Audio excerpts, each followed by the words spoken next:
ओम नमो भगवते वासुदेवाय। देखिए, सूर्य के दक्षिणायन से उत्तरायण में जाते ही मृत्यु से पहले भीष्म का यह आखिरी उपदेश अति कल्याणकारी है, जिसमें भीष्म जी ने वेदों को ही सारे संसार का संविधान बताया था। कहने लगे, युद्ध में अर्जुन के बाणों से बिधकर भीष्म जब रथ से नीचे गिर गए, उस समय सूर्य दक्षिणायन में थे। शास्त्रों के अनुसार शास्त्रों के ज्ञाता भीष्म जानते थे कि जब तक सूर्य उत्तरायण में नहीं जाते तब तक प्राण त्यागना अनुचित है। तब 58 दिन बाद जैसे ही सूर्य ने दक्षिणायन में प्रवेश किया तो भीष्म जी ने युधिष्ठिर को बुलाकर कहा कि हे पुत्र, हम कल सुबह देह त्याग करेंगे। तुम सभी बचे हुए कौरवों व अपने पक्ष के अपनों व भगवान श्री कृष्ण को लेकर आ जाना। हम अपने आखिरी शब्द तुम सबसे कहना चाहते हैं। तब सभी पांडव, कृष्ण, दुर्योधन का परिवार व धृतराष्ट्र, गांधारी, महात्मा, विदुर, पराशर, नंदन, व्यास तथा देव ऋषि नारद भी भीष्म का यह आखिरी उपदेश सुनने के लिए आए थे। देखिए, श्री कृष्ण सहित सभी को भीष्म जी ने जब अपने सामने देखा तो बोले कि हे बंधुओं, मैं आरंभ से ही कहता आया हूँ कि श्री कृष्ण साक्षात चर और अचर के स्वामी भगवान नारायण हैं। मेरे अलावा महात्मा विदुर, भगवान व्यास, युधिष्ठिर के अलावा मेरा प्रिय पुत्र अर्जुन भी यह जानता था। लेकिन सांसारिक पुत्र मोह के कारण धृतराष्ट्र के समझाने पर भी वह अपने पुत्र दुर्योधन, जो कि दुर्बुद्धि व कुसंगी था, उसे नहीं समझा पाया था। देखो, आज एक दुर्लभ प्रसंग तुम्हें सुना रहा हूँ। इन सामने खड़े साक्षात नारायण के आदेश पर जब ब्रह्मा जी ने सृष्टि की रचना की और कुछ आत्माओं को मनुष्य के रूप में जीवात्मा पैदा करके यहाँ भेजा, तब उन सभी जीवात्माओं से प्रकृति विरुद्ध न चलने का वायदा कराया था।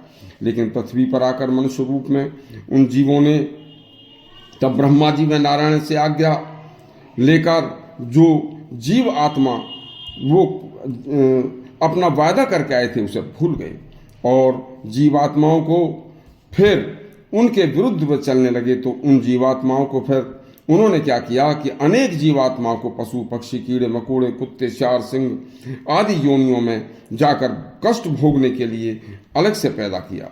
देखिए, जितनी भी आत्माएं ब्रह्मा जी द्वारा बनाई गई वे सभी आत्माएं अमर हैं। केवल सांसारिक स्थूल शारीरिक शरीर जो है वह सुख व कष्ट का अनुभव करता है और जन्म लेने के बाद वह सब कुछ समझता है।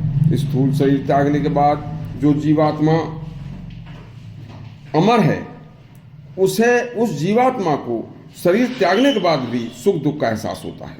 जैसे प्रजा के सुखी जीवन के लिए राजा अपना संविधान बनाकर प्रजा की रक्षा हेतु दंड का प्रावधान करता है, लेकिन राजा द्वारा नियम नियुक्त मंत्री व सैनिक जब किसी व्यक्ति या समाज को नियम विरुद्ध चलते देखकर उसे नहीं रोक पाते, तब राजा प्रजा हित में स्वयं नियम विरुद्ध चलने वाले दुष्टों का संहार करने हेतु दुष्टों के सामने आकर उनका संहार करते हैं। ऐसे सृष्टि के रचयिता ब्रह्मा जी ने मनुष्यों व सभी जीवों के कल्याण हेतु वेदों को प्राणियों के हित में ऋषियों के द्वारा पृथ्वी पर भेजा। जिन वेदों को ऋषियों व ब्राह्मणों द्वारा मनुष्यों को पढ़ाया गया, समझाया गया, लेकिन वेद विरुद्ध प्रकृति विरुद्ध न चलने का रास्ता बताया गया। लेकिन जब कुछ मूढ़मती मनुष्य वेद विरुद्ध व प्रकृति विरुद्ध चलने लगे और ब्रह्मा जी द्वारा बनाए ताना बाना नष्ट होने लगा, तो स्वयं नारायण को प्रकृति व वेद विरुद्ध चलने वाले लोगों को नष्ट करने व बेचारी पृथ्वी का भार कम करने के लिए स्वयं आना पड़ा। इस प्रकार से उन्होंने राम और कृष्ण के रूप में मनुष्य बनकर यहाँ जन्म लिया। देखिए, वेद विरुद्ध आचरण मनुष्य के कारण होता है। देखिए, यह सर्वनाश का कारण धृतराष्ट्र के पुत्रों व उसके मित्रों तथा अनेक उनके संबंधियों के द्वारा हुआ है, जो कि वेद विरुद्ध आचरण में लिप्त थे। उधर यह जितने भी सैनिक वे राजा जिस भी पक्ष के मरे हैं, उन्होंने अपना क्षत्रिय धर्म निभाते हुए अपने अपने राजा की आज्ञा मानकर अपने प्राण त्यागे हैं, इसलिए इन सभी को स्वर्ग मिलेगा। हे युधिष्ठिर, अपने भाइयों से इस तरह के सभी बातों को अपने ध्यान में रखकर कभी वेद विरुद्ध होकर न चलने का, सर्वभूत हित ध्यान में रखकर गुरु ब्राह्मण सहाय बालक स्त्रियों को सभी जीवों को हित चाहकर चलना, यही धर्म है, यही मेरा आखिरी उपदेश है। इसके बाद भीष्म जी के मृत्यु के समय होने वाले अलौकिक चमत्कार क्या हुए थे, अगली कथा में बताएंगे। यदि आपको हमारा अच्छा लगा हो तो हमारा चैनल सब्सक्राइब करें और घंटी